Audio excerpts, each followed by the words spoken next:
We're still in conversation with governance expert TK Bowe. TK, it seems there will be a briefing in just a few minutes from the ANC. But when we just speak of Bulemabe, I mean, I know he has taken exception to journalists saying there is some sort of a crisis if you're going to have a 7-hour delay. He seems to be somebody that wants it to be downplayed. What did you make of that whole back and forth with journalists about this being a crisis or there being chaos yesterday? Look, I think it's, like you say, it's the optics of it. You kind of, in a way, feel sorry for him because he's spinning. And, sometimes being a spin doctor, you just simply become a doctor. There's nothing no longer to spin. But I think for him to kind of try to uncharacterize it as chaotic is, it amplifies the problem more. And people are like, but we all see the obvious. Just admit that there's a problem and move on with it. And I think the minute he's able to do that, he himself will calm down. And I think the media and his relationship will progress a whole lot more smoothly. You can't pretend that there was 7 hours missing in the day. You know, they like to say they are the leaders of society. And now if in society it were to be okay to be 7 hours late and say, we are in our territory, we cannot be late in our own territory. No, I think that's just the wrong way. It's almost a pricking of the arrogance many people don't like about the ANC. Yes, we do acknowledge it is their conference, but it's their conference in which they invited people, printed times, said people, this is how we're going to start. So the better thing to do is just admit that, listen, we are running behind. We do apologize. But to have an arrogance which says that, listen, no, you are here. No, we're here because we were invited by you. You printed times. Uphold that. If you're failing behind, just say you're failing behind. Because that arrogance is what really does irritate people about the ANC sometimes, that they seem to believe, yes, the world does revolve around them to a certain extent, but the world has 60 million other people other than I think 4,000 that are here, and including himself. And then on Swaniso Juma's interview there, the last part, he was almost addressing the issue around tribalism, saying that if they have preferred a leader from KZN for president, it's not tribalism.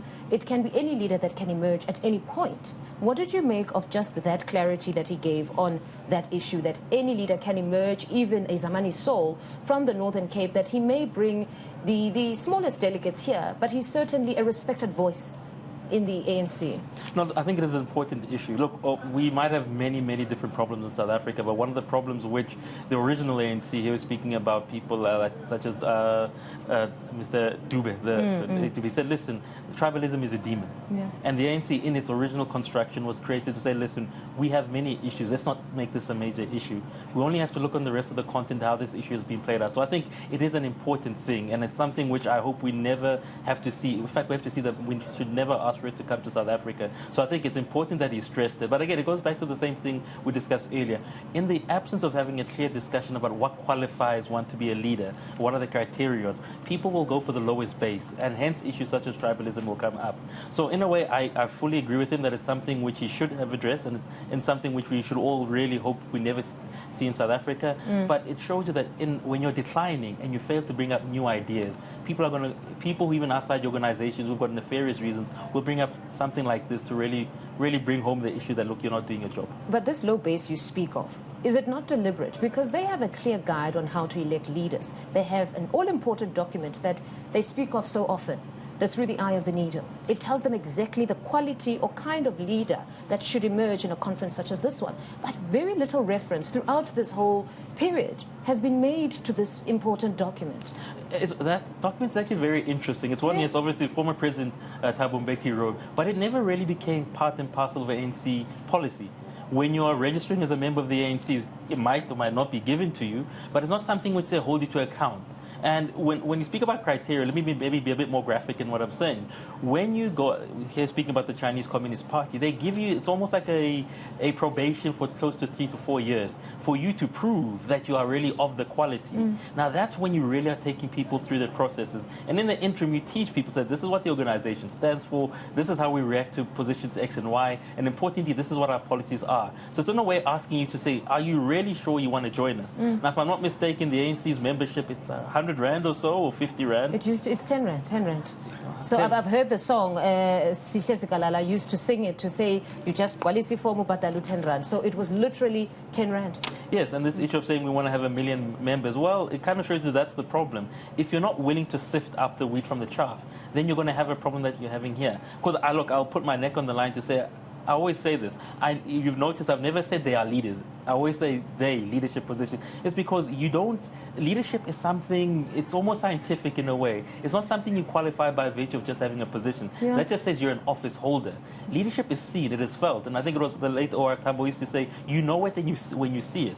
And it would seem that I'll stick to my head and say this, 80% of the people that are here don't qualify as leaders. They hold positions of leadership, but they should not be called leaders. And I think particularly if they actually pit them against this document, that if you look at through the eye of the needle, then most of them, some of the hopefuls, would not have made it if really they were to use this criteria in selecting their leaders. And that's exactly it. So until the ANC really has a leadership policy and they actually put it into practice and put people on probation, I think they're going to have the same problems they're having, and the low base will always come up, and which is quite problematic that they've not even graduated. I think you also have to look at other parties in South Africa. I think the Democratic Alliance has something similar, where they kind of do give you a probation of sorts to say, listen, you sort of need to prove yourself. And other parties, I'm not too sure, but that really should be a qualifying criteria. You can, yes, it's a voluntary organization, but even if it's a voluntary organization, surely there must be standards and norms. And until they practice that, we're going to keep seeing this run around, and to the point where they might even be out of government really thinking about this. And I think there was a response in the form of the Electoral Committee to deal with this after the 54th National Conference, which is the Electoral Committee came to be. But somehow now you see a lot of them opposing these rules, ones that they agreed to. They agreed that we need to resolve this issue in society, where they say our members cannot somehow become leaders. They're compromised in most instances. And then now you have the Electoral Committee, and most of them are fighting now. Yeah, and that's the weird thing. And look, again, we have to give them credit for that. It was an innovation, so we do give them credit for that one. But again, I always say, how many people in the ANC actually read their own documents? Yeah. And Thabo Mbeki said the same thing. And I ascertain, maybe I'll take a guess to say 80, 90% of them don't read it. So it's very weird. You came in 5 years ago, you adopted something, which goes to the fact that are you consciously here, or are you just here in body form? And gave Mr. Kgalema Motlanthe the power. You gave him the power, but now there's complaints around how he's now effecting this and disqualifying a number of members. And that's exactly, which says that maybe that might be the outcome, that you agree to things you don't understand.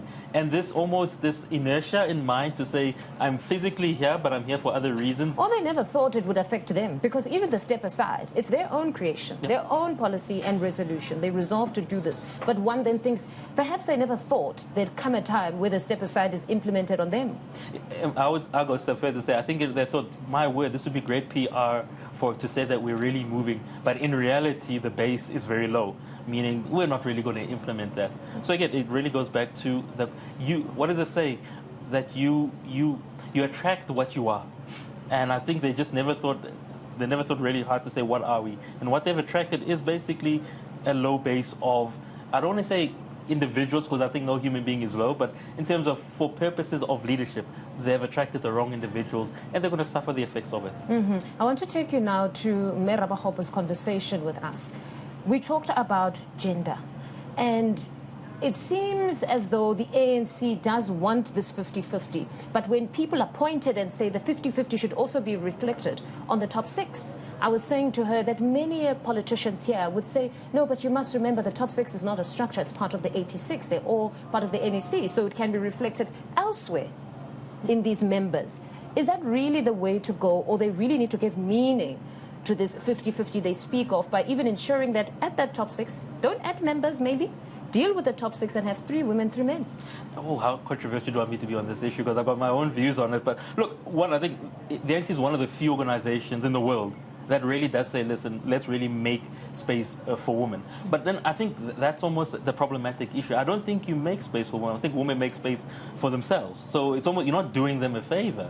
But when it becomes problematic is to say, how do you apply this in such a way that, it's fair to a person who does do ANC work who happens to be a male. And I think that's the conversation they should be having, to say, listen, because the point is to get the rest of the ANC to understand that. So it must be on merit. That's what you're trying to get at. Not so much merit. It must be something they coalesce towards as an organization. It should not be an issue that, look, we're making space for women. It should be, look, as an organization, we have agreed. But once you've agreed, people need to say, we have agreed. So it cannot be an issue when someone raises, but look, there's only two or three women there.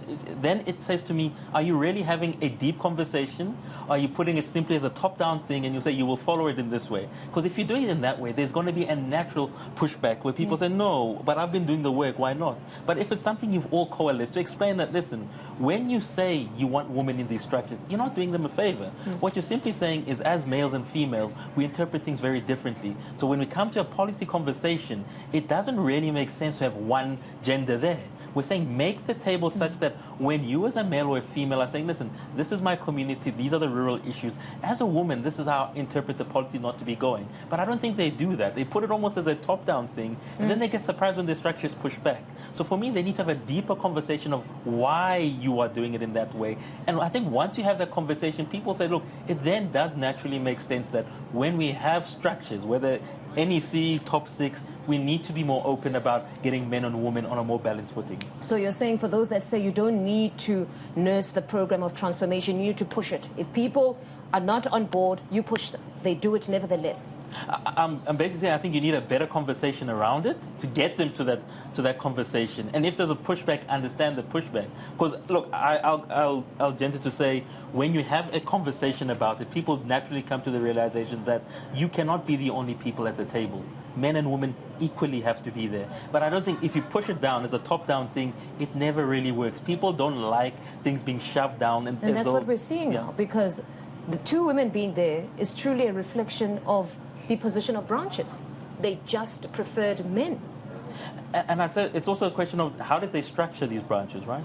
Because from my understanding, when you speak about saying we're going to have a gendered perspective, it also starts with a conversation, say, why are you having it? But you never quite hear that part of it to say, listen, when we spoke, and it's pushback, this was the pushback, and you put it on the table. Politics, unfortunately, is almost like you use the word meritocracy. I put it as a blood sport. It's the purest form of blood sport where logic and reason sometimes is not there. But what I've noticed is that when you put the rules of the game in there to say, listen, this is why you need to have women, this is what they are bringing, and people are then brought into that conversation, more often than not, people understand, okay, this is an important thing. Not because we want to win elections, but because it really makes sense for society to have women there. But you need to also understand why people are having a pushback to it. But it's honestly very scary that if they are the leaders of society and they still need to be convinced around elevating women, what then of everybody else outside of the ANC in the private sector where women are not elevated? Because they'll just say, look at the African National Congress, they're a ruling party and they themselves are still battling with this. So surely you'll have women that are sidelined because they're saying, let's wait for the ANC to first get it right. Then perhaps us as the private sector will elevate.